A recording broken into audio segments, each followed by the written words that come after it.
Hey drivers, before we jump in, I want to know something. Have you already gotten bored with Forza Horizon 6? Or are you still having fun? Now leave a comment below because I'm really curious where everyone stands on this. We waited for years for this game to come out. Yet only a few weeks later, I'm already seeing people say they've run out of things to do. And that got me thinking, is Forza Horizon 6 really the problem? Or has the way we play games changed? I remember spending countless of hours playing San Francisco Rush 2049 on the Dreamcast with my friends. Looking back, that game was so simple compared to what we had today. There weren't hundreds of cars, a massive open world, weekly events, or thousands of collectibles. Yet somehow we played for months without getting bored. And I thought to myself, why is that? And I think it's because the game wasn't responsible for creating every little bit of entertainment. We created it ourselves. We raced the same tracks over and over, trying to beat each other's times. We find shortcuts no one else knew about. We launched ourselves off of ridiculous jumps. We invented little competitions and laughed with someone completely wiped out. No screen was coming up, constantly pointing us to the next objective. Also, I think another factor is that if we wanted to play together, we had to wait till our friend could come over, either after school or on the weekend, and that probably extended the life of the game over time. Today, you just pick up a controller, hop online, and play. And I think that's kind of contributed to the problem overall. Games are overly convenient and are almost afraid to let players figure things out on their own. When you open Forza Horizon 6, there's another race waiting, another icon on the map, another notification, another reward. The game tells you where the barn finds are, where the collectibles are, and what event you should do next. And before long, you've seen almost everything the world has to offer. There's very little room for mystery. I mean, back in the day, we used to spend years trying to find some things. Games from the 90s and early 2000s were usually much more punishing. You didn't unlock the best cars in the weekend. If you wanted something special, you worked toward it. Sometimes you had to stick with a slower car for hours before you could finally afford something better. So what did you do in the meantime?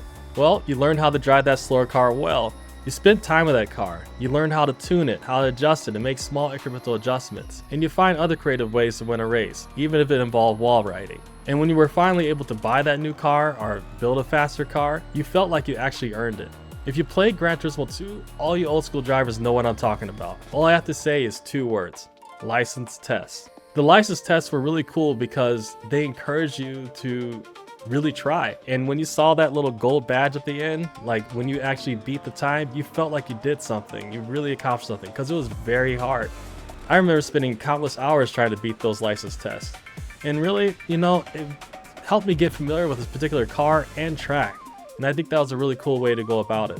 Although I do think they were a little too hard sometimes. Now, to be fair, developers have tried encouraging players to spend more time with their cars. One great example is the new Forza Motorsport. One of its biggest additions was the car level system. Instead of buying every upgrade immediately, each car had to gain experience before more parts became available.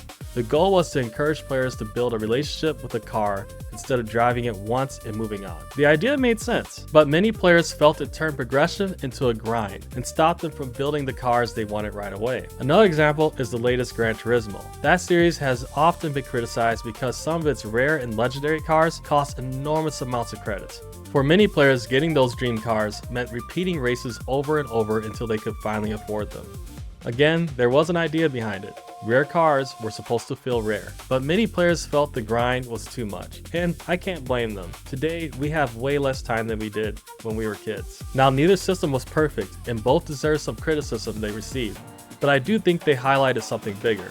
Players have gradually become used to faster progression, bigger rewards, and constant unlocks, myself included to a degree. Developers responded by giving us more cars, more money, more events, and more rewards as quickly as possible. So for a while, that was pretty exciting. But then suddenly we have garages filled with cars that we've rarely driven, we don't know anything about, and we're bored with them. So why am I still enjoying Forza Horizon 6 myself? Well, it's because I've stopped expecting the game to provide all the entertainment. Some of the best nights I've had weren't following the game's events at all. It's when I hop online with friends and meet at a time attack track or another course instead of selecting races for the map. We'll run our own tournament, racing each other without an official Forza race countdown. Another idea I had was doing one-on-one races, while everyone else waits their turn and watches from the sidelines. The winner keeps going. And that was an awesome idea. Some other things we'll do is we'll compare lap times, share vinyl designs, and exchange tuning setups. In fact, a lot of those things were available in Forza Motorsport 4. They had an awesome club system where you got to do just that, compare your lap times, share vinyls, and do those sort of things. So we're just kind of doing it a little bit on our own. Some other things we'll do is we'll build cars around random challenges that we come up with. We'll spend some time tandem drifting around the map, and none of that requires a new update from Playground Games. It simply just requires a little creativity. This brings me to another example. I think that's why BeamNG.drive has stayed so popular. It's a true sandbox. The game offers scenarios but encourages the player to invent them themselves. Imagine your own challenges, experiment with physics, do all kinds of fun stuff like role-playing and testing out crazy ideas. The game gives you tools, but your imagination creates the fun. Maybe that's what we've lost over the years. Not better games, just a little imagination. One thing my friends and I have really been enjoying is setting up our own time attack nights. We'll choose a course and maybe it'll be like B class one week, A class the other, and S class another week. Everyone builds a car and we spend the entire evening trying to beat each other's lap times. Seriously, this has provided countless hours of fun, and with such a vast variety of car combinations, mods, and tunes that we can explore, the possibilities are endless. And what's also cool about this is that we are each encouraged to become better drivers overall. At some point, the cars are so refined that it becomes less about the car and more about the driver. You start working on your braking points, finding better racing lines, being smoother with your steering and inputs, carrying just a little more speed through each corner. That's where the challenge comes back, and for me, that's what keeps the game fresh. And in fact, these are the same driving principles found in my book, The Standard of Driving, a guide to control, consistency, and speed. It's available on my website, drivestandardbrand.com, if you'd like to support the channel. And before we wrap up, if you've been enjoying these conversations, this is already the 4th episode of the Standard line here on Go Gear Drives. This series is where we step back from the wheel and we talk about broader topics in racing, car culture, and other things keeping us coming back to the hobby. And if that sounds like something you enjoy, hit the subscribe button and don't miss the next episode. So I'll leave you with this same question I asked at the beginning. Are you bored with Forza Horizon 6? Or have you found your own ways to have fun? Let me know in the comments below. And if you enjoyed today's discussion, leave a like. It really helps more drivers discover these conversations. About this time, YouTube should be recommending another one of my videos that you might enjoy, so go ahead and check that out. I'm sure you'll enjoy it. And as always, drivers, drive safe and save it for the track.